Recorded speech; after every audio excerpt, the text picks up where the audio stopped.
Okay, newsflash. Joe Biden is old. Can we move on now? This man, like you said, I've served 3 presidents. I know what it takes mentally, cognitively, and physically to do this job. This man is a walking disaster right now. He's going to get us into trouble. I'm blowing the alarm bells right now. I have a question. When political strategy is so boring and so predictable, do we even need to go through it? Can we just skip this whole phase of Republican talking heads and strategists talking about something that everyone already objectively knows? Because if we have to sit through another Trump-Biden election season, I am already exhausted. If you vote for Joe Biden, you really are counting on a President Harris, because the idea that he would make it until 86 years old is not something that I think is likely. Gone are the days when elections focus on policies and principles and not whatever this is. I don't know, maybe those days never actually existed. Maybe yesteryear is just being romanticized by the youth of today, which is something you can literally see happening on TikTok. Have you seen the trad life hashtag? Well, it's more than just a hashtag, it's a lifestyle, but it's basically people choosing to live in such a way that was more common, more traditional than what we typically see today. They're choosing to embrace more traditional gender roles, and honestly, there's nothing wrong with that. But the fact is that today, those roles and lifestyles are simply less common than they once were. As such, living the trad life is technically counterculture, but I think its popularity actually says quite a bit about what Americans, specifically the younger generations, are craving for themselves and for the society in which they live. But first, why am I talking about younger generations instead of old people? Because the younger generations are the ones who will likely decide who wins the 2024 presidential election.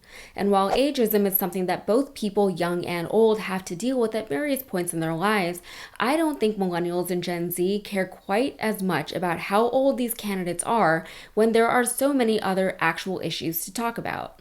Now, I'm not saying that people, including myself, are thrilled that either Trump or Biden is running again. Polling data tells us otherwise. I'm not saying that people wouldn't love to have other, better, possibly younger candidates for them to choose from, but the sad fact is that the presidential playground is scarcely populated.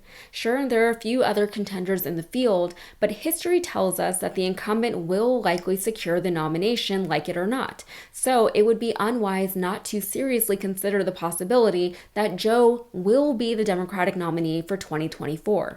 One of the things that people are going to find out is they're going to see a race and they're going to judge whether or not I have it or don't have it. I respect them taking a hard look at it. I take a hard look at it as well.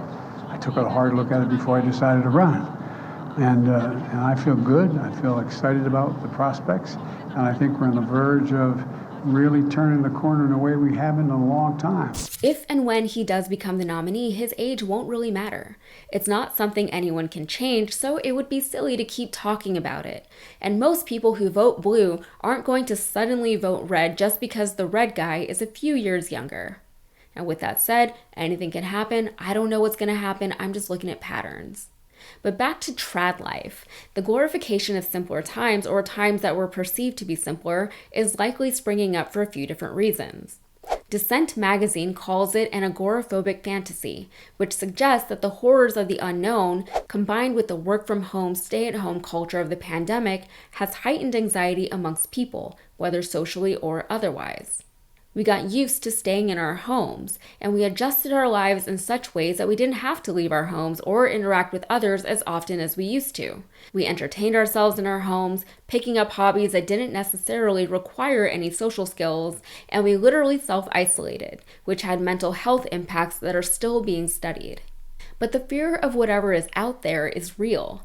There are so many mass shootings and so much gun violence these days that the stories don't even make the headlines sometimes. And when they do, they don't always elicit the reactions they should, because people are tired. Then we have fear of the climate, fear of the literal outdoors.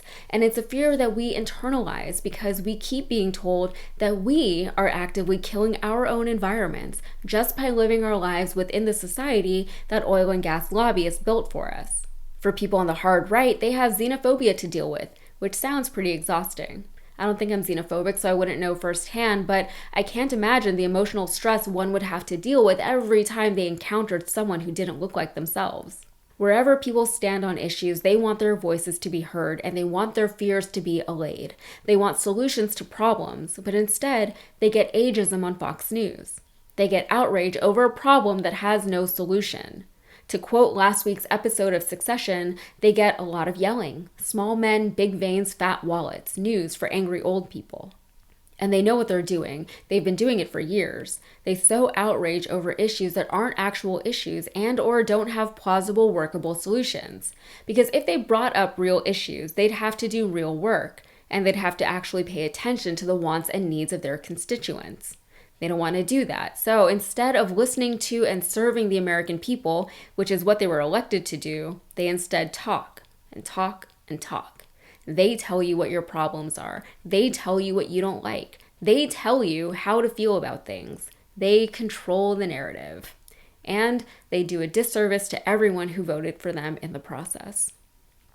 All right, that's it for me. If you got anything out of this, please like and subscribe. And be sure to follow me on Instagram and TikTok. Thanks.